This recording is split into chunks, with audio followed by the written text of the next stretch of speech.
তুমি আসমানে থাকো প্রভু, আমি জমিনে, তবু তোমারি প্রেম জমে হৃদয় গহীনে।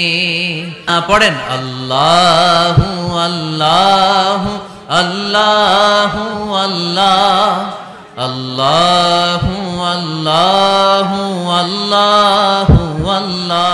তুমি আসমানে থাকো প্রভু, আমি জমিনে, তবু তোমারি প্রেম জমে হৃদয় গহীনে।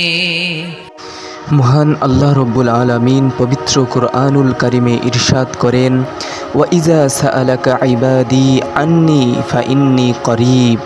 আর যখন আমার বান্দারা আমার সম্পর্কে জিজ্ঞেস করে তখন বলে দিন আমি অতি নিকটে।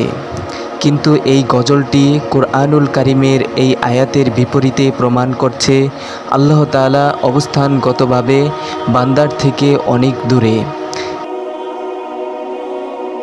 যে কারণে হক্কানি ওলামায়ে কেরাম এই গজলটিকে হারাম ঘোষণা করেছেন এবং সুস্পষ্ট আহলুস সুন্নাত ওয়াল জামাতের সহিহ আকীদা বিরোধী হিসেবে প্রমাণ করেছেন।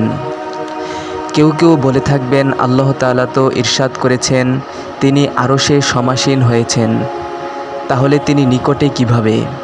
তাদের উত্তরে এটি বলা হবে যে আল্লাহ তাআলা আরশে সমাসীন হয়েছেন, এর দ্বারা এটি বোঝা যায় না যে আল্লাহ তাআলা আমাদের থেকে অনেক দূরে, বরং আল্লাহ তাআলা নিকটে।